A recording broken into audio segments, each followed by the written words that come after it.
ის ბრუნდება. ვინილი ბრუნდება გარკვეული მიზეზის გამო. შეგიძლიათ გქონდეთ ვინილი. დადოთ ის თქვენს საკრავზე. დაატრიალოთ და მიიღოთ ხმა, რომელსაც ვერასოდეს მიიღებთ CD დისკებიდან. მაგრამ ყველაზე მნიშვნელოვანი მაინც ის აქტივობაა, რომლის მონაწილეც უნებურად ხდებით. ჩემი კლიენტებისთვის აქ მოსვლა ერთგვარი რიტუალია. ეს რიტუალია მათთვის.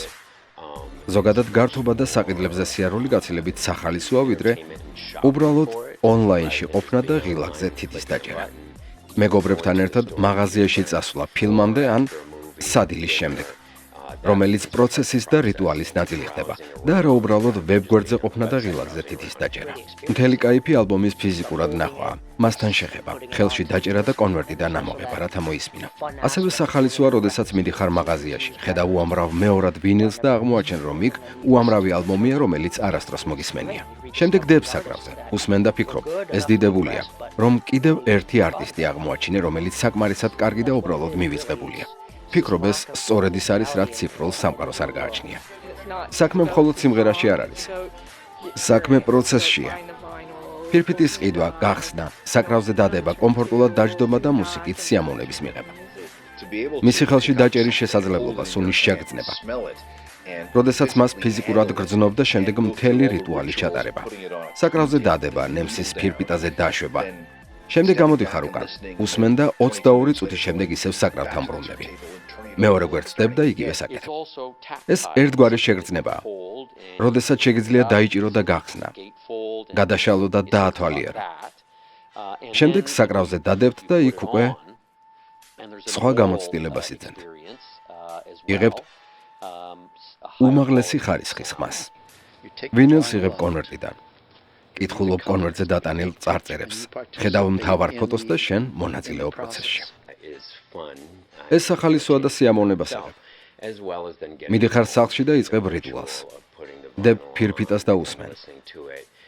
ეს იგივეა, როდესაც ღვინის მოყვარული იღებს ახალ ბოთლს, ხსნის კორკის საცობს, შეიგრძნობს სუნს, ასხამს ჭიქაში და დეგუსტაციას უტარებს. ეს რიტუალი ნამდვილად გამშვიდებს და ზრდის შენს ჩართულობას მუსიკალურ სამყაროში. შეგიძლიათ ლუდით, ღვინის ჭიქით ან თუნდაც ვისკით ხელში ჩაჯდეთ სავარძელში და მოусმინოთ ნამდვილად ხარისხიან ხმას და მუსიკას. ისეც, როგორიც ის სინამდვილეშია. ლოდ 48 ფილმზე წარმოგიდგენთ.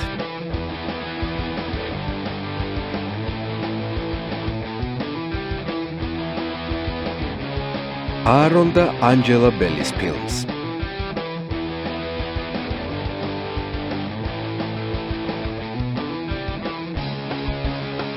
ვინილის რევოლუცია.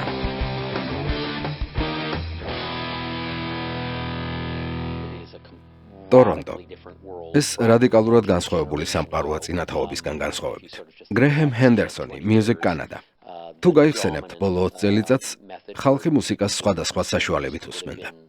დომინანტი კომპაქტ დისკი გახლდათ. იყო ცოტა ვინილი და კასეტებიც. თუმცა ხალხს ავიწყდება, რამდენი ხნის წინ გამოვიდა ეს ორი ფორმატი. ჩემთვის პირველი ალბომი, რაც შევიძინე, იყო რობინსონის მაღაზიაში. ელტონ ჯონის გამორჩეული ჰიტები, რომელშიც 4 და 99 დოლარი გადავიხადე. ალან კროსი, რადიო ჟურნალისტი. დედა ჩემი ნერვიულობდა, რომ ამდენ ფულს რაღაც ნაგავში ვხარჯავდი. 10 წლის ვიყავი, როდესაც სილამაზის სალონში ფეხსაცმელებს ვაპრიალებდი. გერი მაკი, მუსიკოსი, ეს ჯექსონის სკვერთან ახლოს იყო. პირველი ფირფიტაკი, რომელიც ვიყიდე, იყო ედგარ უინტერის ჯგუფი. ჩემი პირველი გამოცდილება ეს იყო ტომ კოჩრეინი, მუსიკოსი. კარგია, ცოტა ხნით წარსულში დაბრუნება. ჩემი პირველი ალბომი და პირველი ფირფიტა აფთიაქში ვიყიდე. დიდი გამოცდილება შევიძინე. მახსოვს დავდე ჩემს Sea Breeze-ის საკრავზე და ჩემს მეგობრებს ტელეფონით ვასმენინებდი. ეს ადრეც გაგვიკეთებია. ხარისხი მკიოდა, რადგან ტელეფონი თავთან მედო და გაშეშებული ვიყავი. როდესაც გიტარაზე დაკვრას ვსწავლობდი, ასე ვასმენინებდი ჩემს მეგობრებს. სიმღერებსაც ზუსტად ასე ვასმენინებდი. ტელეფონი მხარზე მედო ან რამეზე ვდგავდი, მაგრამ დაკვრის დროს ძირს ვარდებოდა. ფირფიტის შემთხვევაში კი საკრავის წინ მეჭირა და ასე ვასმენინებდი.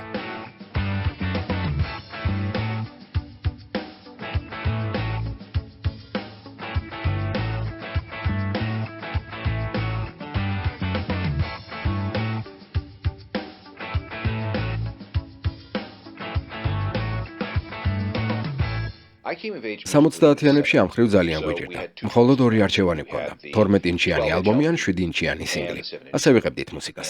ამის შესახებ კი რადიოდან ვიგებდით, შემდეგ მივდიოდით მაღაზიაში და ვყიდულობდით. მახსოვს, როგორ ვიდექი მუსიკალური მაღაზიის წინ და ველოდებოდი Queen-ის ალბომის გამოსვლას. შემდეგ იმავე საღამოს კონცერტზე წავედი. ჩანაწერიც კი არ მქონდა მოსმენილი, მაგრამ ვცდილობდით ცოცხლად მენახა ისინი. სამშაბათს ახალი ალბომი გამოდიოდა. შემდეგ კვირას Deep Purple, შემდეგ Led Zeppelin, უამრავი ბენდი, David Bowie, Paul McCartney, Queen, ახალი ალბომები გამოდიოდა და გამოდიოდა. მახსოვს, მთელი შაბათი დღე როგორ გავატარე მაღაზიაში. ვამოწმებდი ახალ ალბომებს, ბენდებისა, რომლებსაც საერთოდ არ ვიცნობდი. გავიცანი ბიჭი, რომელიც სალაროში მუშაობდა და ჯგუფზე Kiss ბევრი ვისაუბრეთ. ასევე სხვა ჩანაწერებსაც. შეგეძლოთ ბევრი გესწავლათ და გაგეგოთ ახალი ბენდების შესახებ, რომლებიც არასდროს გსმენიათ. და მთელი ეს პროცესი ერთგვარად რელიგიას ჰყავდა. როდესაც იცი, რომ სამშაბათს Queen-ის ახალი ალბომი გამოდის, მიდიხარ მაღაზიაში და დგები რიგში, უცდი როდის გაიღება კარი. კარი იღება და საბოლოოდ ხელში იღებ ჩანაწერს. ეს ნომერი პირველი პრიორიტეტი იყო ჩვენთვის. ადგილი, სადაც ჩვენ დავდივართ, ქვია Sam Recordman. ყველა განყოფილება, რაც მათ გააჩნიათ, შესწავლილი მაქვს. მათ აქვთ საოცრად მდიდარი ფონოტეკა. მათ აქვთ ყველაფერი, რისი მოსმენაც შეიძლება და გსურს. შეგიძლია ყველაფერს მოусმინო, დაწყებული ჯაზიდან. თუმცა, ჯერ კიდევ ბევრი ბენდია აღმოსაჩენი. დასავლეთ სანაპირო ჯგუფებიდან ძალიან მომწონს Grateful Dead, Moby Grape და კიდევ რამოდენიმე. რაღაც პერიოდის შემდეგ Steve Millerიც გამოჩნდა. Boz Skexy უკრავდა მათთან. სიმღერა Space Cowboy და ასე შემდეგ. ჩვენ უბრალოდ ზეპირად ვიცოდით ყველა ეს სიმღერა თუ მელოდია. ბევრი ჯაზური კომპოზიცია Coltrane-ის და მისთანების. მე ვუსმენდი ამ ყველაფერს და საბედნიეროდ მოხვდი და ვუკრავდი Fireport Convention-ის ნაირ ბენდებში. ეს ძალიან ჯადოსნური რაღაც იყო.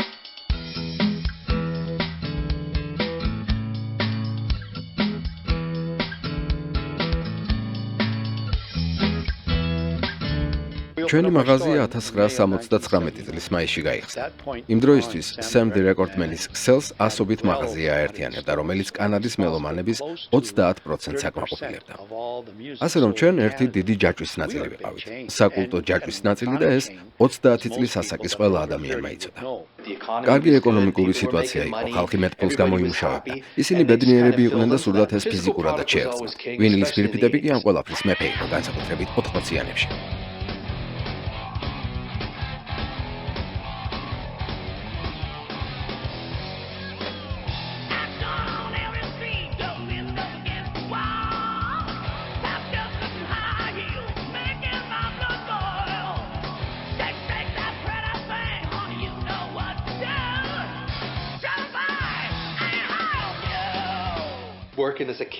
ბავშვობაში ამას ვერც კი წარმოვიდგენდი. გამოიცა ჩვენი პირველი ალბომი და რა თქმა უნდა ეს იყო ვინილის ფირფიტაზე. ვგულისხმობ იმას, რომ საბოლოო ჯამში ყველას ჰქონდა თავისი ალბომი. ვინილი დიდი სიმდიდრე იყო. და თუ ეს ჰქონდა, მაგარი იყო. ჩემთვის ეს მხოლოდ ოცნება იყო, როდესაც 6 ან 7 წლის ვიყავი. საბოლოოდ კი მაქვს ჩანაწერი ვინილზე, ცნობილ ლეიბლზე, რომელიც მსოფლიო მასშტაბით გამოიცა. 70-იანების ბოლოს ჩვენ თანდათან კასეტებზე გადავედით, რადგან უმრავლესობას უკვე ჰქონდა Sony-ს Walkman-ები ან მსგავსი მაინც. ან მანქანებში გვედგა მაგნიტოფონები. ზოგიერთი უკვე ჩაწერილ კასეტებს ყიდულობდა. ზოგი თავად აკეთებდა ჩანაწერებს ავტომობილისთვის ან Walkman-ისთვის. როგორც ვთქვი, ბევრი ჩვენგანი უკვე ჩაწერილ კასეტებს ვყიდულობდით, რადგან 80-იანების დასაწყისში კასეტები ყველაზე გაყიდვადი ფორმატი იყო. თუმცა 82-დან უკვე გამოჩნდა კომპაქტ დისკი და ყველაფერი შეიცვალა. აღმოჩნდა, რომ 90-იანებიდან ვინილის ფორმატმა ნელი და ტანჯველი ყდომა დაიწყო. ყოველ შემთხვევაში ის თითქმის ამოიღეს როგორც ფორმატი. საპრესი ქარხნების უმეტესობა დაიკეტა და ხალხმა მისი წარმოება თითქმის შეწყვიტა. თუ 55-იანების მოდელს შევადარებთ, ისინი სხვადასხვა მაღაზიაში არაჩვეულებრივ მდგომარეობაში იყიდებოდა. წელიწადში ეს იყო დაახლოებით 50,000 გაყიდული ფირფიტა. Nat King Cole's, Frank Sinatra's, Perry Como ან პრესლის, რომლებიც იყვნენ ოქროს ხანის წარმომადგენლები. ფირფიტის ხარისხი ნელ-ნელა უმჯობესდებოდა. 1975 წლის შემდეგ ორჯერ ან სამჯერ გაუმჯობესდა. ამ გაუმჯობესებას გაყიდვების მატებაც მოყვა. როკის ერაში 60-70-იან წლებში 150,000-დან მილიონამდე იზრდება. მაგალითად, Eaglesის საუკეთესო ჰიტები მილიონი ეგზემპლარი გაიყიდა. თუმცა ჩამწერი კომპანიები ამისთვის მზად არ აღმოჩნდნენ. იმის ნაცვლად, რომ ფირფიტა ყოფილიყო 190 გრამი, გახდა 160, 140, 120 და 80 გრამიც კი. მართალია, ისინი ყუთებში შეფუთულები შემოდიოდა მაღაზიაში, მაგრამ როდესაც ყუთიდან ვიღებდით, უმეტესობას დეფორმაცია ჰქონდა მიღებული, ან უხარისხოდ იყო შეფუთული. ასე რომ მაღაზიებს პრობლემა შეექმნა. იმ პერიოდში ვინილისგან ძალიან დავიღალეთ. და ამას რამოდენიმე მიზეზი ჰქონდა. პირველ რიგში ეს იყო ცნობილი ნავთობის კრიზისი 70-იანებში, რომელიც პირდაპირ აისახა ვინილის ხარისხზე. ჩვენ ფაქტობრივად ვიღებდით გადამუშავებულ მეორად მასალას, რომელსაც უამრავი მინარევი ჰქონდა. ფირფიტები ძალიან ადვილად იფხაჭნებოდა. მოყვებოდა უამრავი წუნი და საბოლოო ჯამში საშინელი ხარისხი ჰქონდა. როდესაც CD გამოჩნდა, ერთი სული ჰქონდა მოგვეშორებინა ვინილის ფირფიტები. რადგან 1974 წლის შემდეგ გამოშვებული ფირფიტების ხარისხი საშინელი იყო. თუ ხელში ჩაიგდებდი 73 წლის ან მანამდე პერიოდის ვინილს, ის ძალიან კარგად ჟღერდა, მაგრამ გადამუშავებული საშინლად ისმინებოდა. ხმის ჩამწერმა სტუდიებმა თქვეს, რომ წყვეტდნენ ვინილის ფირფიტების გამოშვებას. ეს არ იყო მომხმარებლის არჩევანი. ეს იყო მომწოდებლის არჩევანი. როდესაც კომპაქტ დისკი ბაზარზე გამოჩნდა, ჩვენ თანდათან უარი ვთქვით ვინილის ფირფიტებზე, რამაც მწარმოებლები აიძულა გაჩერებულიყვნენ. ძალიან არ მოგწონდა ეს ყველაფერი, მაგრამ არჩევანი არ გქონდა. მათ გადაწყვიტეს შეეწყვიტათ ალბომების გამოშვება, ხოლო CD საკმაოდ ძვირი ყიდა. არ ვიცოდით რა გაგვეკეთებინა. იმ დროს კასეტები ჯერ კიდევ ხელმისაწვდომი იყო. საბოლოო ჯამში CD მაინც დამკვიდრდა. ფასებმა დაიწია და ყველა შეეძლო ნებისმიერ ფორმატში შეეძინა ალბომები, მათ შორის იყო CD-ც. როდესაც ასე ვთქვათ, გადავერთეთ 90-იანებში, ეს იგივე დრო იყო, როცა გრანჟი მოგვევლინა სხვადასხვა სახით. ნირვანამ მოკლა მთელი მუსიკალური ინდუსტრია, რადგან მან ბევრი რამ შეცვალა. ამ მხრივ ხალხის დამოკიდებულება იცვლებოდა. შემდეგ ინტერნეტი მოგვევლინა, ფაილების გადმოწერა და ასე შემდეგ, ასე რომ პროდუქტის ფიზიკურად მოთხოვნილება ნელ-ნელა იქვა. ეჯგარეშია, რომ ყველაფერმა მიგრირება დაიწყო. არალეგალური საიტებიდან ფაილების გაზიარება და ჩამოწერა შესაძლებელი გახდა. შემდეგ iTunes-ის გადმოსაწერი სისტემა გამოჩნდა და ეს ყველაფერი საკმაოდ დიდი ხნის განმავლობაში დომინირებდა. საბოლოო ჯამში სამყარო სხვანაირი გახდა. ფიქრობ, დღესდღეობით არიან მუსიკოსები, რომლებიც თვეში ერთ ტრეკს უშვებენ სტრიმინგისთვის. მუსიკოსები პოსტავენ სოციალურ ქსელებში, მაგრამ ეს არ არის იგივე, რაც ძველ დროს. ხალხი ამას განსხვავებულად უყურებს. ფიქრობ, ეს ყველაფერი ძალიან ერთფეროვანია და არა ისეთი, როგორიც ვინილის თაობის დროს იყო. მოდით სიმართლეს თვალებში ჩავხედოთ და ვთქვათ, რომ დასაწყისისთვის ვიწერდით 128 კილობიტიან ფაილებს, რომელიც იყო ნაგავი. მუსიკოსებს გვინდოდა ჩვენი ფანების სტუდიაში მიგვეყვანა და გადაგვეცა ეს ჩანაწერები უმაღლეს ხარისხში. FM-ზე CD დისკები ლიდერობდა. ბავშვები დადიან ყურსასმენები და უსმენენ უხარისხო მუსიკას. აუდიო ფაილები შეკუმშული იყო მაქსიმუმამდე და მუსიკის ხარისხი არ იყო შეფასებული. ნილ იანგმა ერთხელ თქვა, რომ ციფრული მუსიკის მოსმენა ჰგავს სამყაროს ყურებას ეკრანის კარიდან, რომელიც მთლიანად დაჭრილია. ბიზნესის თვალსაზრისით ციფრული ხმა მომგებიანია, მაგრამ თუ საუბრობთ საუკეთესო ხარისხზე, ჩემთვის გამარჯვებული ანალოგი ხმა. და ამის შემდეგ დაიწყო ციფრულიდან ისევ ანალოგზე დაბრუნება. ეს დაახლოებით 2008 წელს მოხდა, როდესაც დამოუკიდებელმა მუსიკალურმა მაღაზიებმა მოაწყვეს წვეულება სახელწოდებით Record Store Day. თავარი იდეა იყო ის, რომ დაებრუნებინათ ჩანაწერების მაღაზიებში სიარულის ტრადიცია. თანამოაზრეებთან ერთად განეხილათ მუსიკა. აღმოეჩინათ ის თავიდან და უბრალოდ კარგი დრო გაეტარებინათ მუსიკასთან ერთად. ამავდროულად ჩვენ ვხედავთ ვინილის ფირფიტების გაყიდვების ზრდას და ეს ზრდა გრძელდებოდა 2008, 2009, 2010, 11 წლამდე და დღემდე.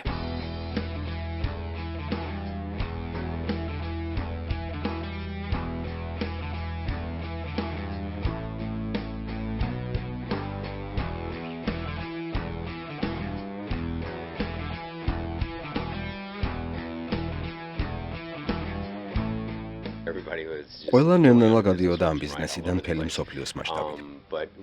იმ დროს ჩვენ ნიშა ვიპოვეთ, როდესაც დანარჩენები თამაშიდან გადიოდნენ. კომპაქტ დისკებზე ჯერ კიდევ დიდი მოთხოვნა იყო. ვინილის ფირფიტებისთვის კი თითქოს ბოლო ამოსულყო. ასე რომ მასზე მოთხოვნა თითქმის ნულს გაუტოლდა. ჯეკ ბარბერი, Sonic Boom-ი.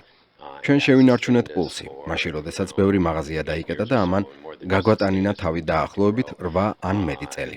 ჩვენ არა მარტო პულსი შევინარჩუნეთ, არამედ ვიზრდებოდით კიდეც, სანამ არ მოხდა ვინილის ფირფიტის ხელახალი დაბადება. ეს ერთგვარი დალოცვაც იყო. ყველაფერი 2008 წლიდან დაიწყო. ეს სწორედ ის დროა, როდესაც გაყიდვებმა უეცარი აღმასვლა დაიწყო. ხალხი მოდიოდა მაღაზიაში და კითხულობდნენ საკრავებს, ნემსებს და აქსესუარებს. პრესაში უცებ გამოჩნდა სტატიები, რომ ვინილის ფირფიტები ისევ პოპულარულია, რომ მასზე ისევ დიდი მოთხოვნა გაჩნდა. ხალხი ეძებდა მეორად ფირფიტებს. ისინი ყიდულობდნენ მეორად ფირფიტებს, მაგრამ ყველაზე საოცარი ამ ყველაფერში ის იყო, რომ ამ ხალხის უმეტესობა ხანში შესულიან საშუალო ასაკის ადამიანები იყვნენ, რომლებსაც უკვე ჰქონდათ ვინილები. თუმცა, უფრო უცნაური ის იყო, რომ კიდევ უფრო მეტი ადამიანი იყო ის, ვინც მაღაზიების დახურვის შემდეგ დაიბადნენ. რატომ მოდიოდნენ ახალგაზრდები და ყიდულობდნენ ფირფიტებს? რატომ იყო, რომ ტელევიზორს ვუყურებდით და იქ ახალგაზრდების საკრავებით იყვნენ, რომელიც მათ ნაყიდი ჰქონდათ?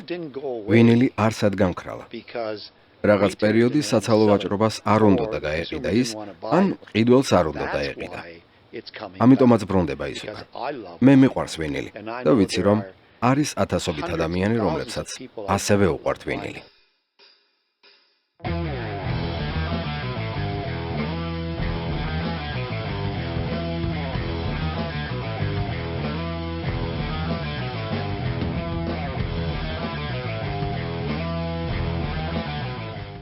მე ყოველთვის აღმაფრთოვანებდა მუსიკა, რადგან მამაჩემი მუსიკოსი იყო. სახლში ის ბევრს უკრავდა ფორტეპიანოზე. 5 წლის ასაკიდან მეც დავიწყე დაკვრა. სხვადასხვა მუსიკას ვუსმენდი, თუმცა ჩემს მეგობრებს ჰიპ-ჰოპი უყვარდათ. ევანკიური, The Sheepdogs. ასე რომ რეპი 90-იანების დასაწყისში ჩემთვის პირველი გახდა. მამაჩემი ყველაფერს უკრავდა, Stevie Wonders, Creedence, Frank Sinatra-ს, Bee Gees, კლასიკურ მუსიკას. მე მიყვარს ვინილი და ვფიქრობ, ადამიანებს ჯერ კიდევ აქვთ ნივთების შეგროვების მოთხოვნილება და მოსწონთ კოლექციის ქონა. ეს ერთგვარი ბიბლიოთეკაა. და რადგან მუსიკა გახდა ბევრად უფრო ციფრული, რომელიც შეგიძლია შეინახო ტელეფონში, კომპიუტერზე ან მყარ დისკზე, ხალხი აღარ ყიდულობს კომპაქტ დისკებს. ვფიქრობ, რომ ვინილი გახდა უფრო ბუტიკური ან ჰიპსტერული სტილის ნივთი.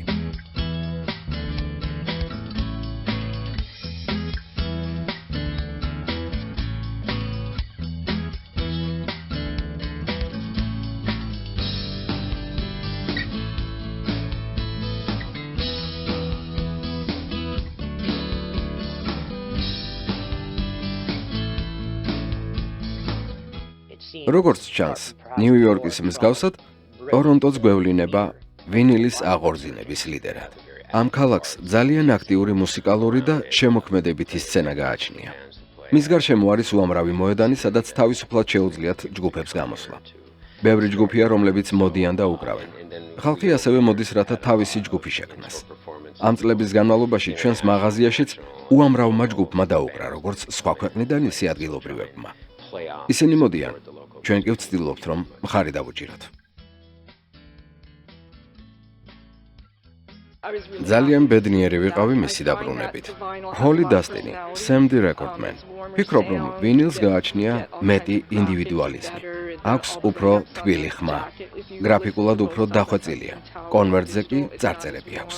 ჩემს ბავშვობაში იაპონური პრესი იყო ის, რაც ყველას უნდა ჰქონოდა, რადგან იაპონური პრესი იყო ყოველთვის მძიმე და კარგად ამოგაწყვული. დღესდღეობით ვინილი არის 180 ან 200 გრამი. ფირფიტა ბევრად უფრო მაღალი ხარისხის არის, ვიდრე ოდესმე გინახავთ ძველ დროში. დარწმუნებული ვარ, რომ ვინილი გამოირჩევა ციფრულთან შედარებით. ის უკეთესად ჭრევს. როდესაც უსმენთ მაგალითად Zeppelin 2-ს და უსმენთ მას Hi-Fi სტერეო სისტემაზე, ის ყველაზე ახლოს არის სტუდიურ ჟღერადობასთან. ესე იგივეა იდგე ხმის ჩამწერ სტუდიაში და უსმენდე Orange ან Pierce. მასში არის სიტყვა, რომელიც არ არის ციფრულში. მართალია, მისი გადატრიალება თავის ტკივილია, მაგრამ არის სიტყვა და ხარისხიანი ჩანაწერი, რომელსაც ვერასდროს მიიღებთ ციფრულ ფორმატში, როგორიცაა CD ან ჩამოტვირთვა. და ვფიქრობ, ეს არის ის, რაც ყველას ხედავს. მთელ მსოფლიოში საკვებს სუპერ თანამედროვე ქურებზე აკეთებენ, მაგრამ ამავდროულად არსებობენ რესტორნები, რომლებიც ძველებურ საწყობში ძველებური ტექნოლოგიით აწყობენ პიცას. ვფიქრობ, რაც არ უნდა გიყვარდეს თანამედროვე ტექნოლოგიები, არსებობს ბევრი რამ წარსულში, რაც უკვე სრულყოფილია და პატევი უნდა ვცეთ. ზუსტად ამიტომ მირჩევნია მუსიკის ვინილზე მოსმენა. ადამიანებს სურთ რაღაცის მიღება გადახდილ დოლარში და ფიზიკური პროდუქტი ამის კარგი საშუალებაა. ამ მიდგომამ საერთოდ შეცვალა ხალხში მუსიკის ყიდვის გზა. ალბომის ყდა ყოველთვის ძალიან მნიშვნელოვანი იყო, რადგან ის ამ ალბომის განუყოფელი ნაწილია. ყდის გაფორმება ნამდვილად შეიცვალა. დღესდღეობით ყდის გაფორმებამ თითქოს უკანა პლანზე გადაიწია. არ აქცევენ ყურადღებას, არადა ეს ხომ ამ ალბომის პრომოა. ძველ ალბომებში იყო რაღაც, რაც სამწუხაროდ ახლებში არ გვხვდება. მეტი სივრცე ჰქონდა, არ გვჭირდებოდა მისი შეკუმშვა ან შემცირება. 3-3-ზე ან 4-4-ზე. მახსოვს, როცა ბავშვი ვიყავი, ხშირად ვყიდულობდი ალბომებს გაფორმების გამო. და მომწონდა. ბენდს და შემსრულებელს კი საერთოდ არ ვიცნობ. ყიდულობდი, ვამოწმებდი და ვწმუნდებოდი, რომ მაგარი იყო. ხალხი ყიდულობს ალბომებს. შეუძლიათ თავიდან ბოლომდე მოусმინონ და გაიგონ რისით მასურთ არტისტებს. რადგან ხშირ შემთხვევაში ერთი სიმღერა მეორეში გადადის. ყველა სიმღერას თავისი ისტორია აქვს. ეს ყველაფერი იმ ისტორიის ნაწილია, რომელსაც თქვენ თვალს ადევნებთ. თქვენ უბრალოდ არ უსმენთ სიმღერებს თანმიმდევრობით. ამ ყველაფრის უკან ცალკეული სიუჟეტია და ბოლომდე მოგვითხრობს ისტორიას. ვფიქრობ, ვინილის დაბრუნებასთან ერთად ხალხი ფიქრობს ღირებული ჩანაწერის გაკეთებას და არა უბრალოდ სიმღერის.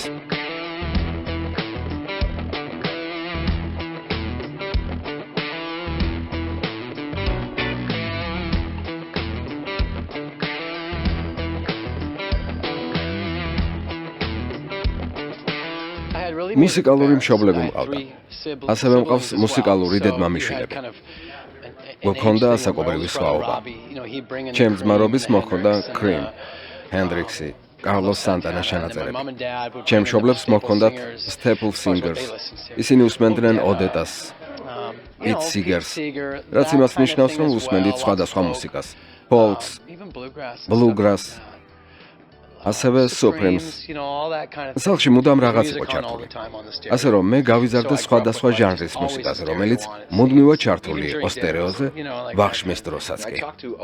ბევრ ადამიანს ვესაუბრე, ვინც ფირფიტებს ყიდის და აქვს მუსიკალური მაღაზია. და მაინტერესა, რას ეძებენ, როდესაც კოლექციას ყიდულობენ. ისინი ეძებენ Fleetwood Mac-ის Rumors, ეძებენ Beach Boys-ის Endless Summers, უნდათ Led Zeppelin-ი 4, Rolling Stones-ის Sticky Fingers. და ვისთვის უნდათ ეს ჩანაწერები? ბავშვებისთვის. ბავშვები არიან დაინტერესებულები ამ კლასიკური ჩანაწერებით. მათ უბრალოდ სურთ 70-იანი 80-იანი წლების კლასიკური ალბომები. სიტყვებით ვერ აღწევ, როგორი ბედნიერი ვიყავი, როდესაც ჩემი შვილისთვის საკრავს ვყიდულობდი, რადგან მის სიაში იყო Billie Holiday, John Coltrane, Miles Davis. თუ კარგი სიმღერაა, კარგი ბენდია და კარგი ალბომია, ყიდულობენ. ახალგაზრდები ყოველთვის ვინილს ყიდულობენ. თქვენ ვერ შეძლებთ მათ CD მიყიდოთ, რადგან ვინილით არიან დაინტერესებულები, რაც ძალიან მაგარია. და მგონია, რომ ეს მათი მშობლების გავლენით ხდება.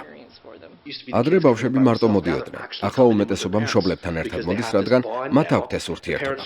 მშობლები ვინილს იხსენებენ. ბავშვები მოხიბლულები არიან და ეს არის კავშირი, რომელმაც ისინი გააერთიანა. არა მხოლოდ ბუმერების თაობა წმენს საკრავიდან მტვერს.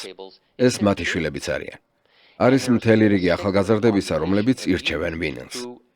ამბობენ, მე ვირჩევ ვინილს. არ ვარ იმ ადამიანების მსგავსი, რომლებსაც ურჩევნიათ რკინის ხურსასმენები. მე ვირჩევ მაღალ ხარისხს.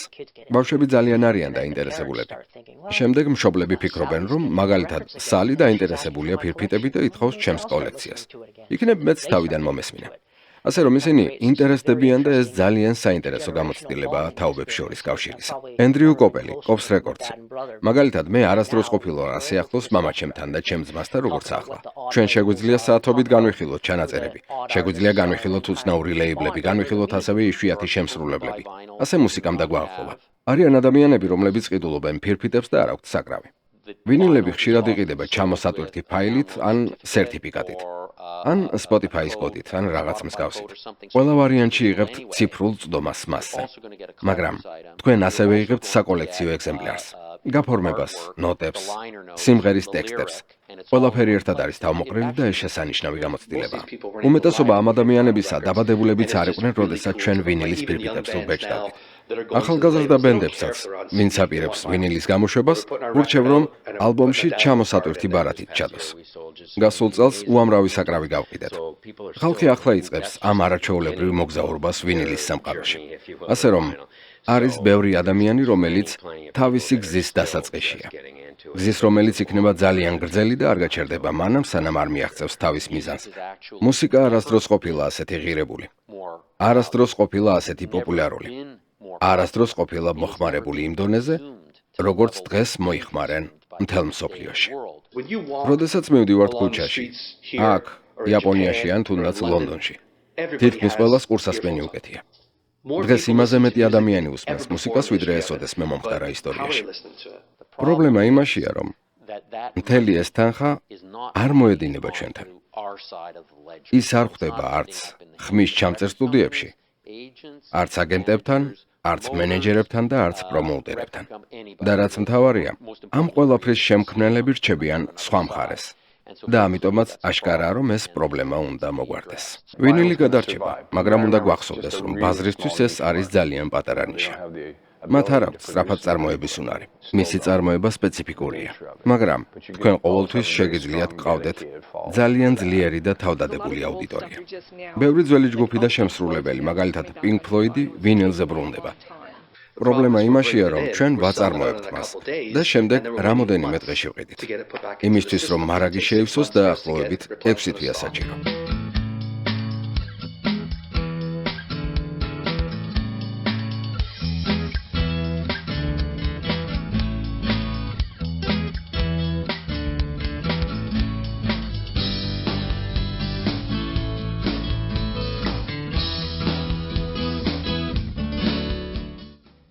ვინილის გაყიდვები რამოდენიმე წელია ზრდის ტენდენციას ინარჩუნებს.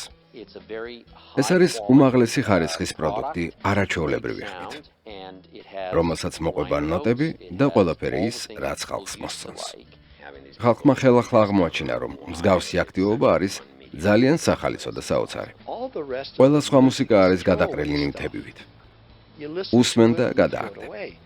მაგრამ ვინილს კოლექციაში და წარსულში ბრუნდებით, ეხებით მას და დრო და დრო ადგილს უცვლით. ეს ის საშუალება, რითიც უდიდეს სიამოვნებას იღებთ გარკვეულ დროს თქვენი განწყობისა და გარემოებების შესაბამისად. და ამისთვის ვინილი საუკეთესოა. ციფრული ფორმატი არის მხოლოდ ფონი. ჩვენ შეგვიძლია ავიღოთ ხელში ფირფიტა და ვთქვათ, რომ ეს ჩანაწერი მართლაც იშვიათია, ან ეს შემსრულებელი ნამდვილად კარგია. ან იცით, ამას აუცილებლად უნდა მოვუსმინოთ. ეს არ არის მხოლოდ მუსიკა, როდესაც ღილაკს დააჭერთ და სახლში ჩართავთ. ან ჩანაწერს დადებთ საკრავზე. ყველაფერი ერთი რაღაცისკენ მიდის და ეს ერთი რაღაც არის აღმოჩენა. ადამიანები შემოდიან კონკრეტულად ერთი ჩანაწერის საძებნელად, მაგრამ მაღაზიიდან გადიან 3-4 ფირფიტით, რომელზეც ადრე არც კი იფიქრებდნენ. ნადირობის მღელვარება ახალი მუსიკის აღმოჩენაა. ვინილი წარმოუდგენლად მოუხერხებელია.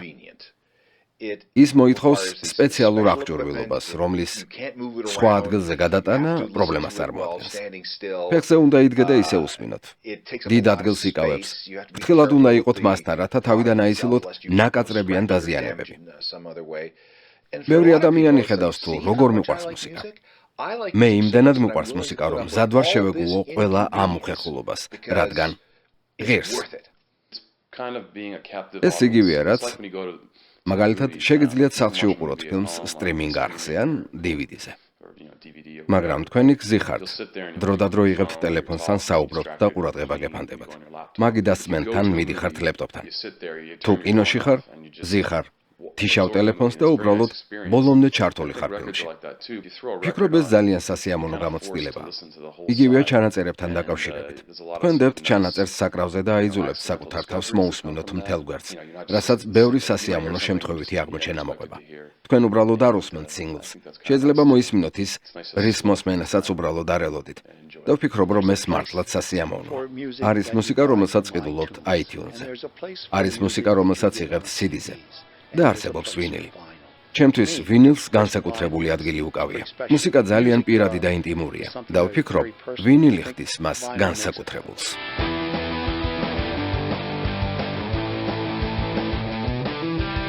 ავტორი და რეჟისორი აარონ და ანჯელა ბელი. მუსიკა რობ კლიუდის. გახმოვანებულია ვინილი ჯის მიერ.